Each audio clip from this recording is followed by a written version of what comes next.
দরজা দিলেন, ও ভাই হাসান ও ভাই হোসাইন, আমি তোমাদের ঘোড়া, উপযুক্ত ঘোড়া, তোমরা আমার সহিত তোমরা আমার পিঠের চালে ওঠো। দুই ভাই উঠে গেলেন।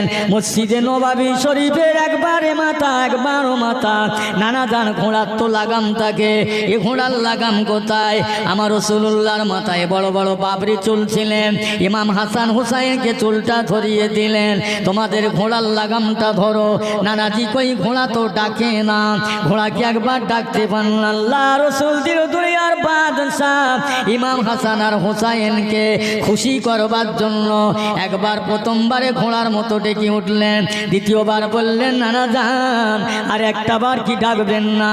আর একবার ডাকলেন। আল্লাহ পাকের হযরত ইমাম হাসান হোসাইন নানা যান আর একটা বার ঘোড়ার মতো ডাকুন না। আল্লাহর তরফ থেকে গাইবে আওয়াজ হচ্ছে, আমার হাবিবে পিয়ারা, আমার দোস্ত আমার নবী, আপনি যদি আর একটা বার ঘোড়ার মতো ডাকতেন, আমি আল্লাহ পাক গোটা বিশ্ব জগৎ জোড়া তোমার উম্মতে মুহাম্মাদিকে আমি আল্লাহ মাফ করে দিতাম। জোরে বলেন, আর একটু জোরে হয় না সুবহানাল্লাহ? সেই ইমাম হাসান হোসেন কত ভালোবাসে, আল্লাহর নবী কত মহাব্বত করে। আহা হা, নানা যান ঘোড়া চাপালেন।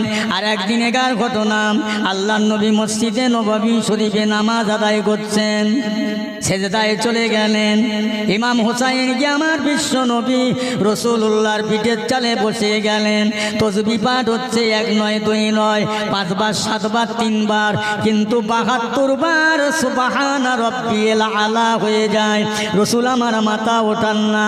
আল্লাহর পক্ষ থেকে আল্লাহর তরফ থেকে আওয়াজ হয়, ইয়া রাসূলুল্লাহ হাবিবাল্লাহ, আপনি খবরদার মাথা উঁচু করবেন না, সেজদায় থেকে মাথা তুলবেন না। আপনার ইমাম হাসান আর হোসাইন দুই ভাই আপনার পিঠের চালে বসে আছে। আমি আল্লাহ পাক আমাকে এত ভালো লাগছে, আমি আল্লাহ পাক আমাকে এত খুশি লাগছে। ইয়া রাসূলুল্লাহ হাবিবাল্লাহ, আমি আল্লাহ পাক খুশিতে বাগ বাগ হয়ে গেলাম। একবার জোরে বলা যাবে না সুবহানাল্লাহ? সেই ইমাম হাসান হোসাইন রাসূলুল্লাহর সাহাবীর গোলামের বাচ্চা গোলাম বলেছে। কোন ইমাম কোন হোসাইনের কথা বলছি? 1 তারিখ ইমাম হুসাইন রাদিয়াল্লাহু তাআলা আনহু রাস্তায় খেলা করছেন, হেঁটে হেঁটে বেড়াচ্ছেন। হযরত জিবরাইল আলাইহিস সালাম গিয়ে আল্লাহ নবীর নাতি ইমাম হুসাইনকে কোলে নেবেন, আদর করবেন, চুমা খাবেন। কিন্তু রাসূলুল্লাহর নিজের নাতি ইমাম হুসাইন ছুটে ছুটে ছুটে ছুটে আম্মাজান ফাতেমার কাছে পৌঁছে গেলেন। জিবরাইল আর যেতে পারল না। মনে বড় ব্যথা, মনে বড় দুঃখ, মনে বড় আফসোস। হায় হায় হায়, ইমাম হুসাইনকে নিয়ে একটু আদর করব, যত্ন করব, মহাব্বত করব, কিন্তু হলো না, হয় না। সঙ্গে সঙ্গে আল্লাহর ফেরেশতা জিবরাইল মসজিদে নববী শরীফে গেলেন। গিয়ে দেখছেন আল্লাহর নবীর একজন সাহাবী ছিলেন দাইয়াতুল কলবি। এই দাইয়াতুল কলবির কোলে উঠে ইমাম হাসান হুসাইন খেলা করছে। জিবরাইল আলাইহিস সালাম দেখলেন, এই যে দাইয়াতুল কলবির রংটা, চেহারাটা আমাকে নিতে হবে, তা না তো আমার কোলে নিয়ে আমার সারদা মিটবে না। ও বাবা, তারপরের দিন দাইয়াতুল কলবি আসার আগে জিবরাইল আলাইহিস সালাম এসে হাজির মসজিদে নববী শরীফে। আমার হুজুর আল্লাহর নবী বসে আছে, ইমাম হাসান হুসাইন বসে আছে।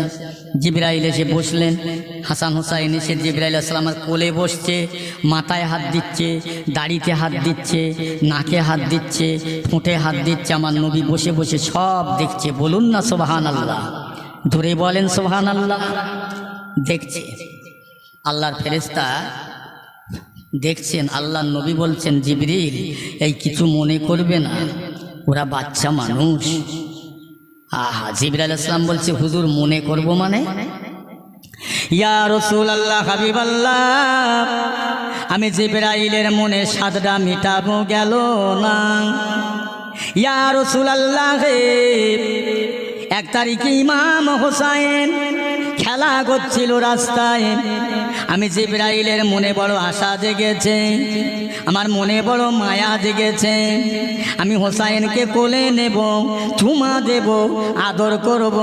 কিন্তু আমি যেই না ইমাম হোসাইনের কাছাকাছি যাই, ইমাম হোসাইন ছুটে ছুটে দৌড়ে দৌড়ে আপনার বেটি ফাতেমার কাছে চলে গেলেন। আমি আর যেতে পারলাম না, মনে সাদ আমার মিটল না। ইয়া রাসূলুল্লাহ, ইয়া হাবিবাল্লাহ, আমি জিবরাইল আলাইহিস সালাতু ওয়াস সালাম 1 তারিখে দেখলাম আপনার সাহাবী দাইয়াতুল কলবির কোলে উঠে ইমাম হাসান আর হোসাইন খেলা করে, আদর করে। আমি চিন্তা করলাম দাইয়াতুল কলবির চেহারাটা আমাকে ধারণ করতে হবে। ইয়া রাসূলুল্লাহ, এই না মনে করে আজ আমি সবার আগে আসছিলাম। আমার আল্লাহ পাক পরওয়ারদিগার আলম আমাকে ডেকে বললেন, ও জিবরাইল, হাসান আর হোসাইনকে কোলে নেবে, আদর করবে, চুমা দেবে, শান্ত হবে। একটা কথা জেনে রেখে দাও জিবরাইল, তুমি ইমাম হাসান হোসাইনকে কোলে নিবে, শুধু যেও না, খালি হাতে যেও না। আমি আল্লাহ পাক আমার দয়ার জান্নাতের বহু রকমের ফল আছে, শুধু হাতে যেও না। তারা বাচ্চা মানুষ, তাদের জন্য আমি আল্লাহ পাক আমার দয়ার জান্নাতে যে ফল আছে, ওই ফলটা নিয়ে ইমাম হাসান হোসাইন যখন আপনার কোলে আসবে, আপনি কি দেবেন জিবরাইল? হাতে করে নিয়ে যাও। ইয়া রাসূলুল্লাহ, হাবিবাল্লাহ, আল্লাহর কথা মতো, আল্লাহর ঘোষণা মতো, আল্লাহর ফয়সালা অনুযায়ী আমি আল্লাহর দয়ার জান্নাত থেকে ফল এনেছি ইমাম হাসান আর হোসাইনের জন্য। একবার জোরে বলা যাবে না সুবহানাল্লাহ?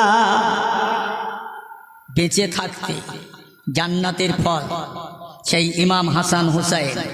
অনেক কথা যায়। আব্দুল্লাহর বেটা আব্দুল্লাহ তার আব্বাজান খাতা কলম নিয়ে যাচ্ছে, ভুলে যায়নি। দেখি ইমাম হাসান হুসাইনের কাছে গিয়ে ওমর বলছে, বাবা হাসান হুসাইন, তোমরা আমাকে ছেলেকে ইমাম গোলামের বাচ্চা গোলাম বলেছ? জি হ্যাঁ, এটা সত্য কথা বলেছি, হক কথা বলেছি। তা লিখে দাও। হ্যাঁ হ্যাঁ, মুখ দিয়ে যখন ব্যবহার করেছি, বলেছি, লিখতেই বা বাধা কোথায়? দাও খাতা, দাও কলম, লিখে দিয়ে। লিখলেন গোলামের বাচ্চা গোলাম। হ্যাঁ, ওমর লেখাটা নিয়ে আসছে। মানুষেরা চিন্তা করছে, জানি নে ওই ওমর এ কি সিদ্ধান্ত নেবে। মদিনার মানুষদের ডেকে বললেন, শোনো, আজকে ফিরে যাও, আগামী রোববারের ফয়সালা হবে। কাগজটা অতি যত্নে সযত্নে রেখে দিলেন। রোববারের দিন মানুষ, এত মানুষ। হযরত ওমর মানুষকে দিকে লক্ষ্য করে বলছে, শোনেন ও মদিনাবাসীর মানুষেরা, ও মদিনাওয়ালারা, আমি ওমর বলছি, শুনে নাও।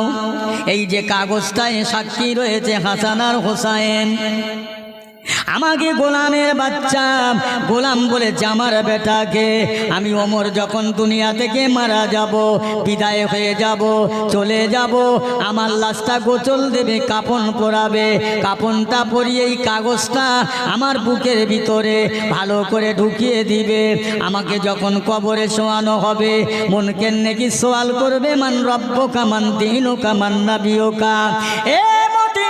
মানুষেরা, আমি রোজই ওমর সেই সময় বলতে পারবো, ওগো আল্লাহর কবরের ফেরেশতা মুনকের নেকিরা, অত সওয়াল আমার কাছে করো না, জবাব আমি দিতে পারবো না। তবে একটা কথা, আমার বুকের ভিতরে একটা কাগজ রয়েছে, ওই কাগজটায় লেখা রয়েছে আমি গোলাম, আমার বাচ্চাও গোলামের বাচ্চা গোলাম। ও আল্লাহর ফেরেশতারা, আমি ওমর আজকের অন্য কোনো গোলাম নয়, আমি নবীর গোলাম, রাসূলুল্লাহর গোলাম, আল্লাহর বন্ধুর গোলাম। হযরত ইমাম হাসান হোসাইন লিখে দিয়েছে, আমি ওমর কিছুই জানি না, রাসূলুল্লাহর গোলাম হবার সুবাদে, রাসূলুল্লাহর গোলাম হবার খাতিরে, ইমাম হাসান হোসাইনের লেখার জন্য আল্লাহর ফেরেশতারা আমি ওমরকে আজ থেকে কিয়ামত পর্যন্ত মাফ করে দিন। জোরে বলুন। চিন্তা করে, ওমর জান্নাতি তো। রসুল বললেন, আবু বকর, উমর, উসমান, আলী জান্নাতি, বেহেশতি, এদের কোনো ভয় নেই, চিন্তা নেই। বুঝলেন না? আল্লাহর নবী সেই ওমরে ফারুক ভয় করতেন দুনিয়ায়। রাতের বেলা ঘুরতে ঘুরতে ঘুরতে ঘুরতে এক জায়গায় গিয়ে দেখছেন রাস্তার ধারে একটা ছোট্ট ঝুপড়ি ঘর, খাজুর পাতা দিয়ে ছাওয়া, খাজুর পাতা দিয়ে ঘেরা। বলেন ওই ঘরের মধ্যে একটা মহিলা খালি দুটো বাচ্চা বলছে, বাবা তোমরা ঘুমাও, ঘুমিয়ে যাও, ঘুমাও, রান্না হয়ে চাপিয়েছি বাবা, রান্না চাপিয়েছি, রান্না হয়ে গেলে তোমাদের ডেকে খাওয়াবো। ও 1-2 ঘন্টা ধরে